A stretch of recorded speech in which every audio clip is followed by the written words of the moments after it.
Welcome back to Cityline. With me, I have two individuals who I have so enjoyed talking with before we said we're live on the air. These women are beautiful, they are intelligent, they are motivated, they are successful. So let me just get to it, shall I? Please join me in welcoming Melanie Denise Cunningham, who is our own Tacoma Pierce County Peace Queen. Baby, I love you so much. Hello. Hello, everyone. It is so good to have you on the show. It's been about 6 months, and that's 6 months too long. It's been a long time, sis. I'm happy we're together today for some good trouble. There we go. And Mr. Lewis is in the room. All right. And also, Amy Young, I'm going to back up here for a second. Huge of these, you are Dr. Amy Young. And we are going to call you Dr. Young for this interview because you earned that title. You are a professor of communications at Pacific Lutheran University, right down the road from my house here. Amy, Dr. Young, welcome to Cityline. Thank you. Thanks for having me. It's great to have you. So, Melanie, catch us up on what you've been up to. What kind of good trouble have you gotten into since we last met? Well, it was, I think, around the April timeframe that we were together last, and so much has happened. Specifically, Peace Queen is joyful that the person that murdered George Floyd is in jail now. So that has happened since then. And then we still hold our heart strong for justice for Manny Ellis. That has always been my two main things that Peace Queen has been focused on. But, I work at Pacific Lutheran University, so I want to spend the time talking about PLU and what we're doing over there. And it's time for the People's Gathering. It's a conference that we host twice a year in the fall and the spring. And we are leaning in to ensure that we're using our university presence to teach people how to talk about race. I mean, come on. This is such the hardest thing that there is. If we can learn to talk about the hard subjects, then we can get somewhere in our reconciliation. And so I'm super proud to be the executive producer of the People's Gathering and to showcase our amazing faculty this fall in Dr. Young, who is our chair of the communications department. So we're going to be highlighting truth-telling about critical race theory. Come on. So Peace Queen, why this topic on critical race theory for the People's Gathering? Because there are so many topics that are boiling over on the pot that we need to catch and clean up. Is there a significance in selecting this for the main conversation? Yes, this is the biggest gaslight ever. Okay, when we talk about gaslighting, this is the biggest thing ever that's out there. And the person that lit this gas lives right over in Gig Harbor. Christopher Rufo just came out in the New York Times and told the whole story, just spilled the tea on how he made this up. And so we can't just let this sit by. I mean, from what I understand, the All Lives Matter and the Blue Lives Matter wasn't making any traction, so there needed to be some rhetoric out there to continue to divide us as humans, as we're this movement that we're in, where people are waking up and deciding, hey, wait a minute, maybe I have been bamboozled all along about this race thing, and I should. And I'm saying people are waking up, specifically white people are waking up. Thank you. And so they needed to have something. And when I say they, I'm saying, and I'm specifically saying those who are not on the journey of love. I mean, that's who I'm saying. So those that are in the business of distracting us from where we're supposed to be going as humanity, those people have now made up this thing to make critical race, and notice I'm saying theory is the boogie person. So I'm going to leave it like that's the why. That's the why. But we've got the tactic to come. It's called truth telling. Yes. Truth. We're bringing truth, and Dr. Young's scholarship is around that whole thing. Well, Dr. Young, let's get to know you. So what is your background?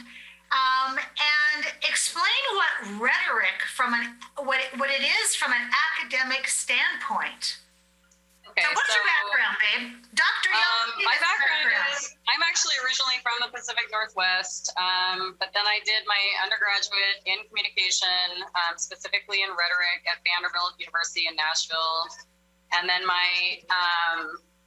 and then for a while I was a consultant for IBM, and then I went back to grad school. I did a master's and a PhD at the University of Texas, Austin, in communication, specifically in rhetoric. So, and I teach at PLU. I've taught, this is my 15th year on the faculty, so that's kind of me. Rhetoric is, Aristotle called it how we use all of the available means of persuasion. So it's using our words, but also our bodies and our media and even how we dress to persuade people to be concerned about things that are tethered to truth. And I think that's really important because rhetoric is often used as a pejorative. And it's like, well, this is just mere, you're forcing people to think about things they don't want to think about or whatever it is. Rhetoric is always tethered to truth claims. It always is tethered to a truth. And if you do not have evidence for your case, you get to things like critical race theory outrage machines. And so I think my job when I got the ask from the Peace Queen is to come in and just talk about how that works. How are people persuaded? So why go into, first and foremost, critical race theory? Because it's a big, ugly ball of bad Christmas lights that you got to untangle to get to the truth. How is your argument, Dr. Young, relevant for this moment in history?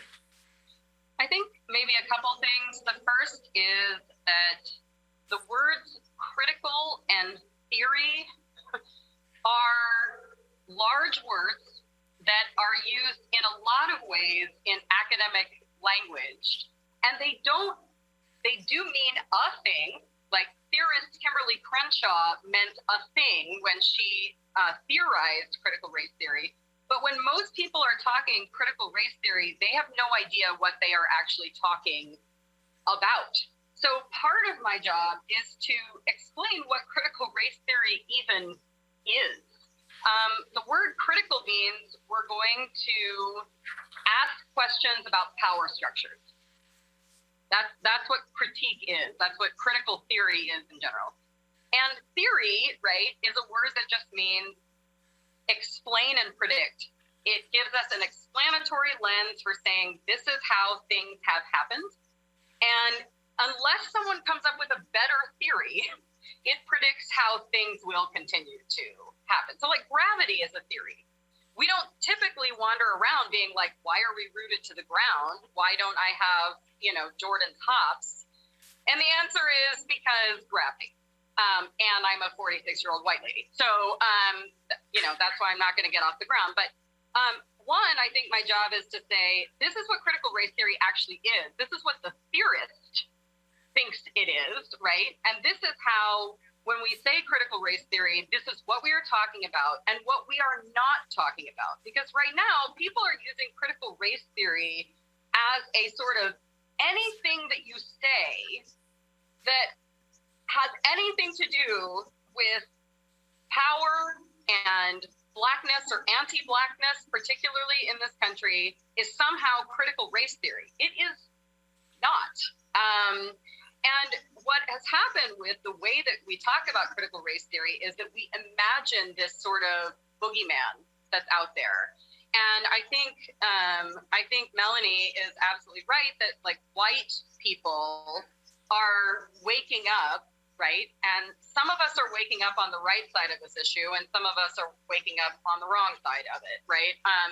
And I have two kids in school in Tacoma, right? And there's all this bizarre are concerned that our kids are somehow being indoctrinated into, I don't know, some like to become communists or something. I don't really know exactly what it is in people's minds that we're trying to do.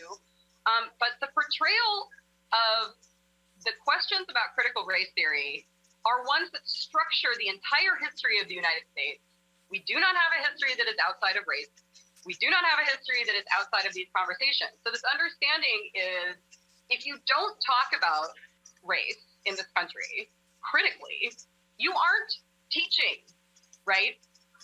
You aren't. Yeah. Yes.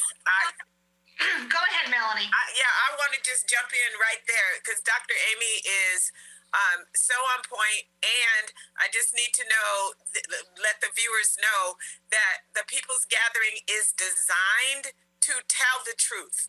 Yes. Okay? We are coming from an academic scholarship perspective. Okay, there's so much misinformation out there at this point around it that it is causing havoc. So we have to equip people, common people, regular people, on how to disrupt this nonsense that's going on. And so the folks that come to the People's Gathering Conference are ones that have workplaces in state government. They serve people, consumers that are non-white, and the impact of their work has a lot to do on how this community heals. So we've got to be really forceful with the truth. So it was very, very necessary to speak on this topic as everyone is hearing about it from all around and in different ways. As a university, we need to position ourselves on telling the truth, and what better way than our own scholars that are teaching our children and leading our future. So, Dr. Young, I'm grateful to be your colleague, but also for the words that you're going to have for our people. Absolutely. So let's talk about the people who are attending, because I want to get down to a little bit of the nuts and bolts in this last minute here. So Melanie, registration details, and also if they can't afford the registration fee. So give us the 411 here. Absolutely. So real quick, the date is November the 10th. Mark your calendar now, 8:30 a.m. to 3:30 p.m. The way the conference works is we have our general session, which Dr. Young is our featured speaker, and we will also have a panel of folks that are impacted practically. So we have the diversity, equity, and inclusion senior manager from one of their senior managers from Amazon that will be with us on the panel to talk about the practical applications of this misinformation and what exactly we need to do. Then in the afternoon, we have our race dialogues. So based on the census, the box that you check on the census form, that is the room that you go into, and we will have conversations that will further this discussion, but also unpack what we need to unpack at this point in time.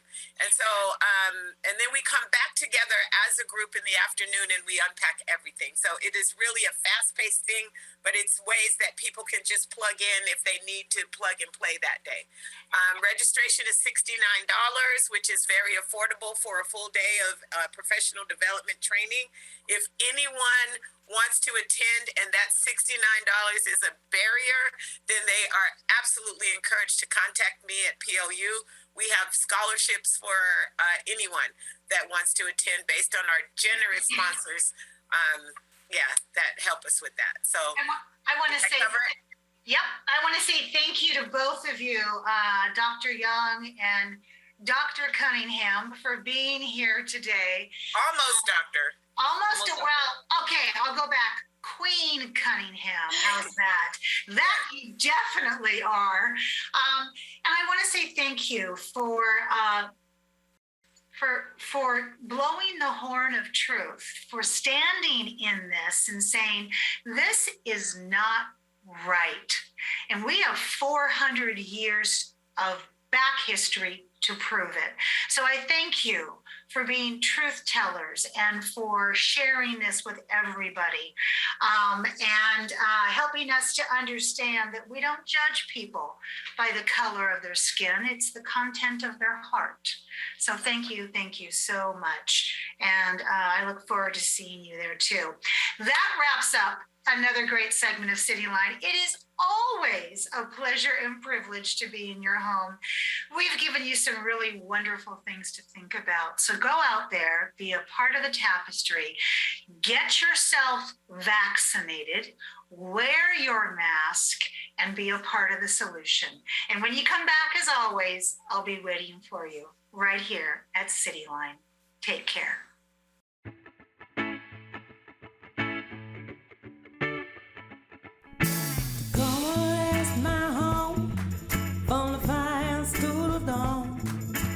Tacoma, that's my home, yeah. Tacoma, that's my home. Tacoma, that's my home. Place I call my own. Tacoma, that's my home, yeah. Tacoma, that's my home. Oh, you're from Seattle. Oh, you're from LA. Oh, you're from Chicago, but Tacoma's where you'll stay. Oh, you're from Seattle. Chicago, but Tacoma's where you'll stay, yeah. Tacoma, that's my home. From the fire